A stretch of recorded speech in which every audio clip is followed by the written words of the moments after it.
Thank you very much, and hello everyone.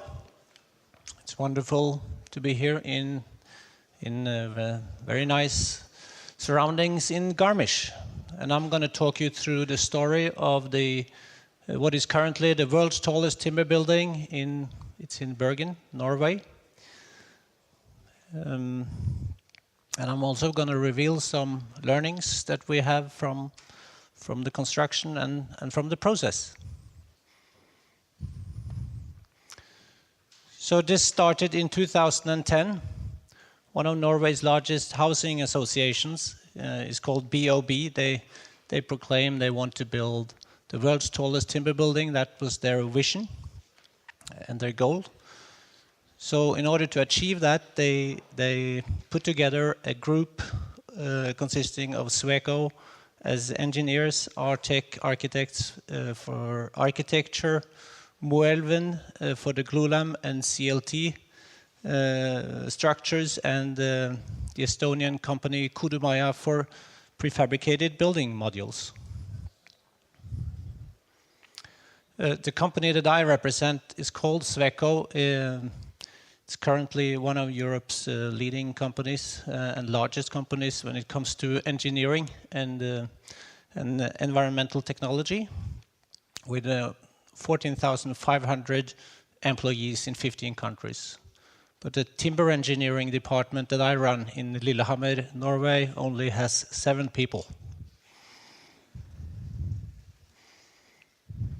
So where is this? Well, we're here in the middle of Europe, in Garmisch, and Bergen is up here on the west coast of Norway, the rainy west coast of Norway, that is. So a close-up here, we have our capital here, Oslo. Lillehammer, where the design has been done, is here, and Bergen lies here.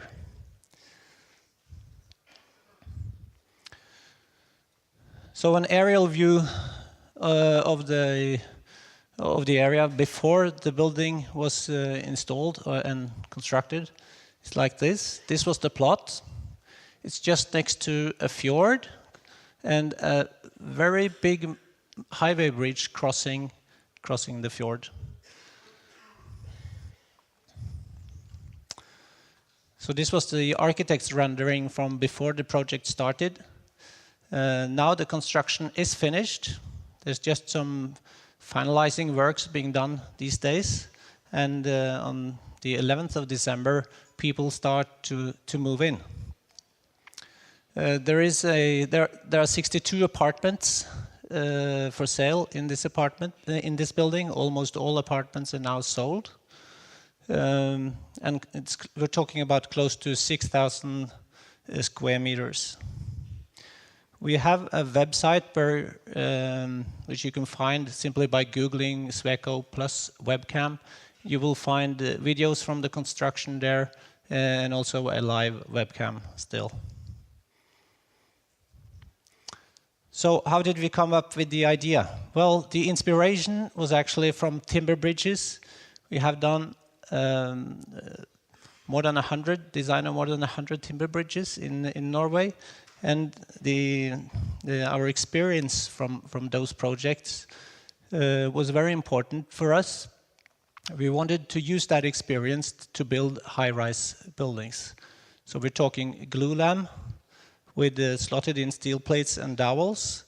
And what we are doing actually is that we're taking a bridge and putting it up like this, more or less.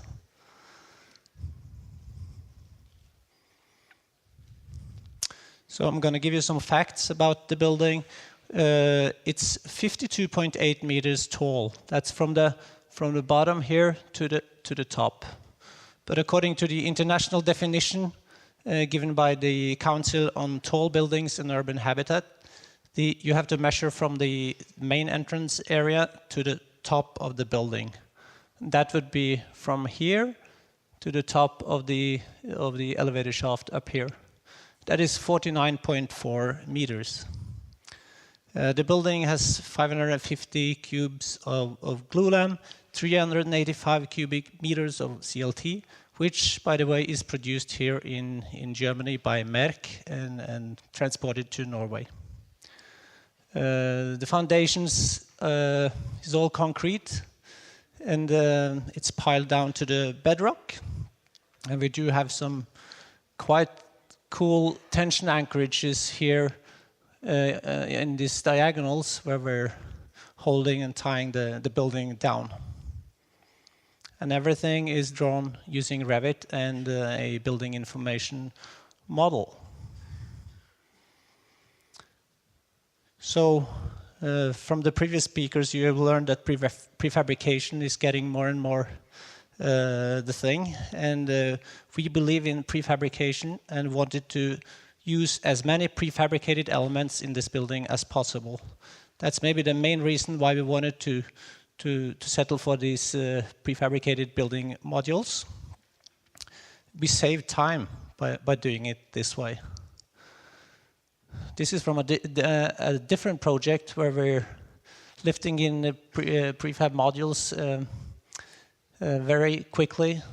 Each of these modules come with everything inside, kitchen, tiles, yeah, whatever, and also each of these modules is a passive house module. And obviously, when you build with modules, you have double walls and double ceilings and floors, which gives you very good acoustic performances. So without the main load-bearing structure, the building would look like this. We have a stack of 4 modules at the bottom. Then we have a single level with just one. The reason for that is that here we have a strengthened level which is strong enough to have a base plate on top where we can stack another 4 modules. So then we repeat the process and stack 4 more here. Then there's another strengthened level and 4 more at the top.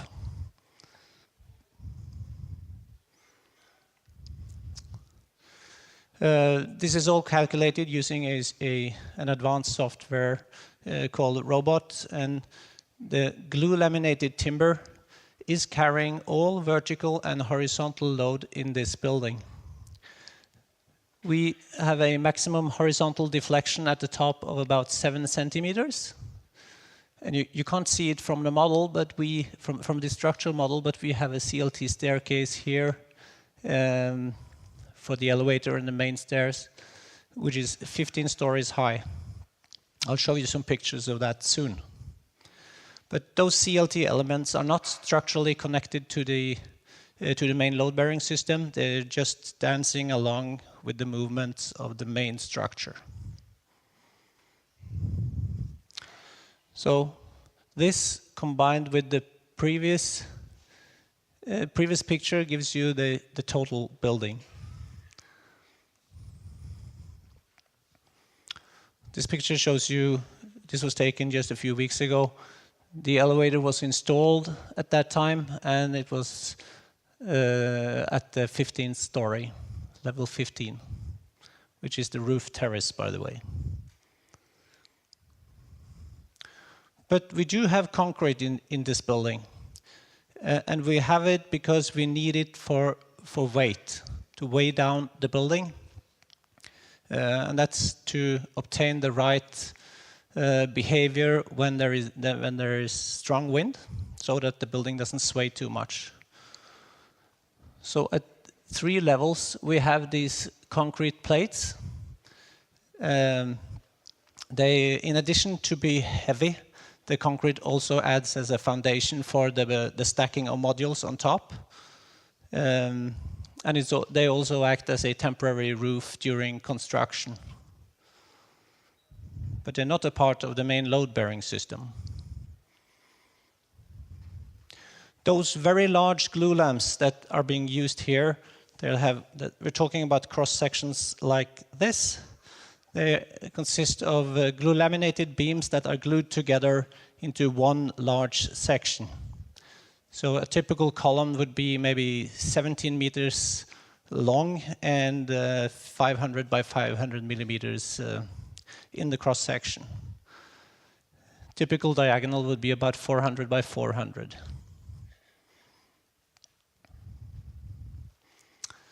So what about maintenance? Well, we put a lot of thinking into that. We ended up having a cladding of metal sheeting on 2 of the 4 sides and glass on 2 of the other 2 sides. In that respect, we can have timber structures that are protected from weathering and will stand time very well. We do have some parts, though, that are in the lower parts in the entrance and also towards the fjord where we have some exposed glulam. These parts are treated especially, so they're painted. So a typical plan in this building looks like this. We have the main staircase here with the elevator here. Only one elevator. Then we have an escape staircase here for emergencies only, and a corridor, and some storage rooms here. And then we have 4 corner apartments that are all alike, and they're made out of 2 building modules each. So you put 2 next to one another and you get one large apartment. This 5th one here is actually one very large apartment with one module which is 5.3 meters wide. So that's the typical plan. There are some differences when you go up, but this is the most general one. So many people ask for the fire design, how did we do that?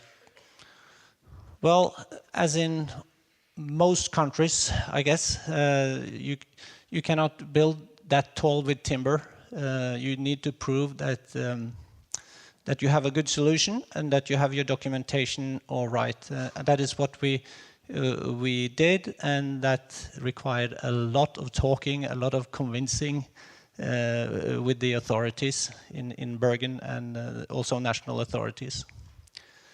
We did the fire design of the timber parts according to the Eurocode 512 and using the reduced cross-section method, which is based on the fact that when there is a fire, there will be a charring layer outside of the timber which protects the inner part of the timber. And by doing it that way, we don't need to use any gypsum. It's only timber. Also, there was a demand that if there is a fire inside one apartment, the fire has to die there. So it has to live through all the fire energy which is in that apartment so that the fire cannot spread. And this is also done.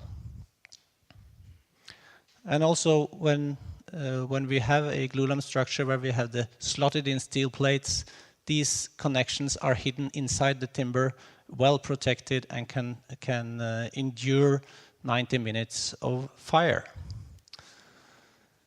And we do also have sprinklers, obviously. We have an escape stair which is pressurized. And in all escape routes there are the timber surfaces are painted with a flame retardant paint. Serviceability was a big issue for this building. That's because of the fact that it's so light that it will swing, it will sway in heavy winds and strong winds. So we had to have data on the dampening values for this kind of structure, and we did not have that. It was nowhere to be found. That's why we did testing. So we, together with the University of Trondheim in Norway and with the Estonian manufacturer, we did physical tests to obtain those values that we need to be sure that we needed to do the calculations right. And those values were used for the design, and we do comply with the ISO standard for comfort criteria for the top apartment, but just by this much.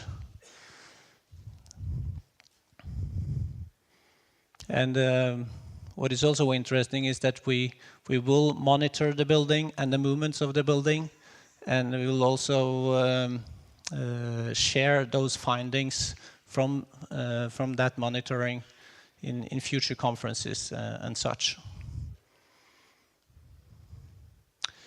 All right, so I'm going to show you pictures now from the construction. This was just before the summer, I think.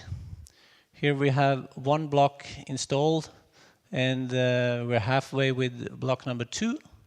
The block number 3 is going to be up here.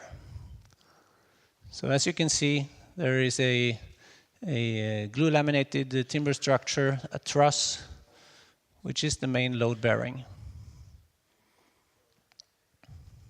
And also we have had visitors from all over the world, mainly Europe, but in this case a group of Canadians came over, very nice guys, and they were interested in the building. This is a picture from inside the main elevator shaft, where we have a truss on the side with a rather complicated connection like this. As you can see, the connection plates are hidden inside the timber. And this is the CLT for the shaft. And this pink thing here, that's the gypsum on the outside of the building module. And here we added some plates, some white plates, to make it nicer. So this is another picture from the staircase.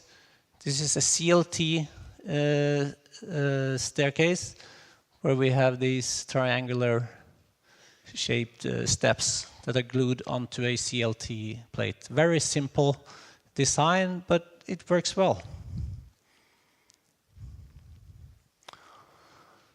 This picture shows you the elevator shaft as it lies down on the ground before being installed. This comes as 4 large plates, approximately 15-16 meters long. These 4 plates are then screwed together and lifted in one operation into the right position. And here you can see the actual lifting.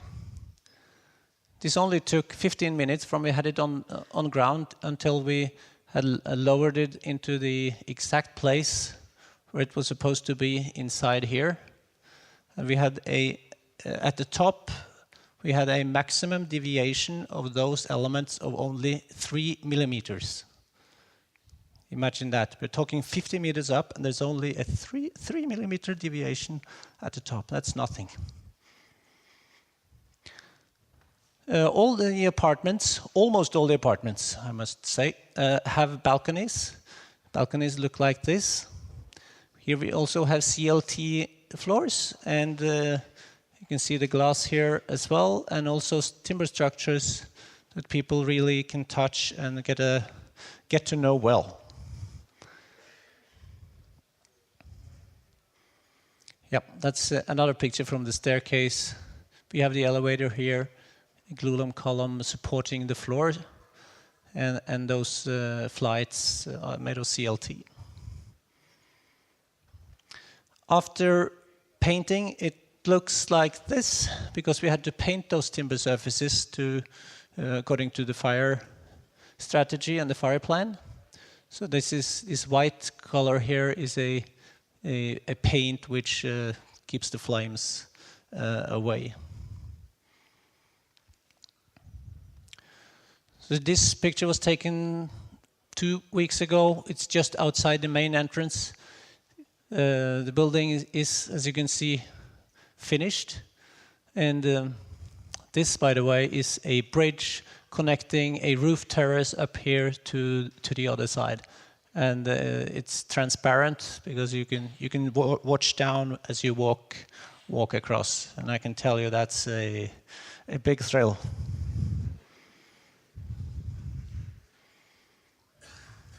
So that's the main entrance. People go in here under this diagonal and go into the main staircase and up into their respective apartments. This picture is taken from the very top of the elevator shaft, 52 meters up. And here you can see the roof terrace, which has a glass railing, very expensive one. Shouldn't be that expensive, but it was. So that's really high up in the air. It would be a very nice place to have a barbecue and enjoy the rainy weather or the sunny weather. So this is from inside one of the apartments. As mentioned earlier, everything here with the cupboards, with the oven, the water installations, everything come from Kodumaya, as you see it here. That's the kitchen, also prefabricated in the factory and delivered as is. One of the apartments where we have that strengthened level, they do have structures, glulam structures that go through the living room. And we have one apartment which is a show apartment for sales purposes, which is decorated like this. Even, well, just to give buyers inspiration as to how they can use the room.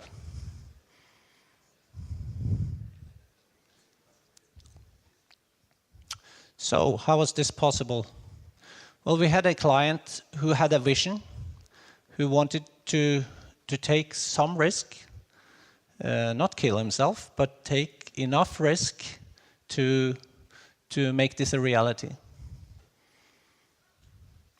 We had the early involvement in the project team of the experienced glulam and module manufacturers from the very beginning. And we had the cooperation between the architect, the engineers, and the suppliers all through the process. And also, not to forget, we did have political support for this, which was very good. So what did we learn? Well, we learned that roof terraces at the top, especially ones that have two different levels, are very expensive to build. So we shouldn't have done that in the first project. But we did. We won't do that the next time. And also balconies, they're a big asset to the people who live in the apartments, but we believe they're more expensive than what you get back. And this is indeed a pilot project. It has had huge development costs, and it's obvious then that the client's profit for this project alone was minimal. But remember that this was a client with a vision who wanted to have this realized anyway. We did get some support from government and from something called Innovation Norway at a critical state of the process, and that was crucial for the realization. We believe by following these lessons and some more that we can build future timber high-rises in a cost-competitive manner. We did save about 2 months of construction time compared to what in Norway is the conventional method using steel columns and concrete slabs. And we also had only one large crane a huge crane, and that was shared by all the suppliers and the contractors with some serious logistics on that crane, but that worked very well. And there are some more lessons as well. We will have even higher focus on prefabrication next time. That was our main focus, but we must have even more focus on that, and in particular on technical installations. That is where we have lost the most time on the technical installations. And instead of using building modules, we can also consider using prefabricated facade or wall elements and deck elements. That's a good alternative. And the tolerances of the glulam structures and the CLT used in this building it's just amazing. And that installation of the large elevator shaft, 15 stories up, there was no hassle with that. It just went smooth as this. And this is a bit funny.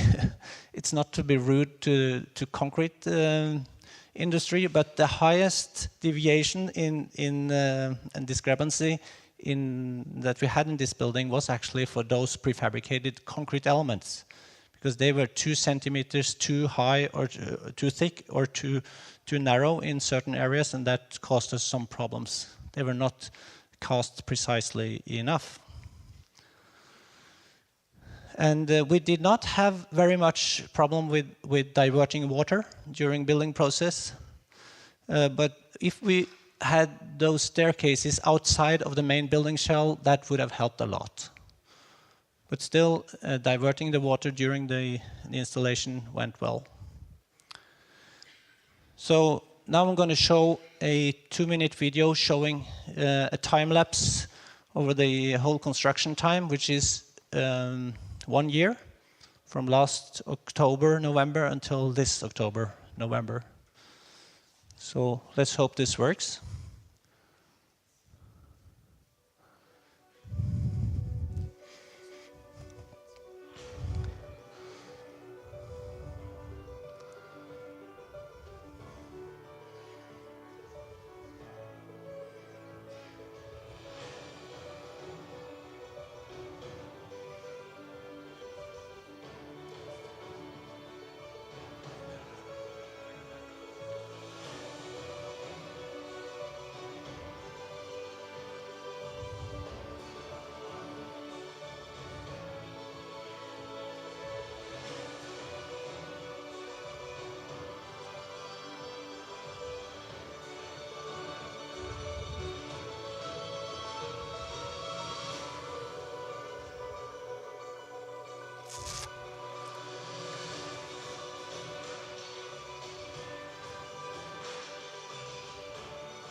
Yeah.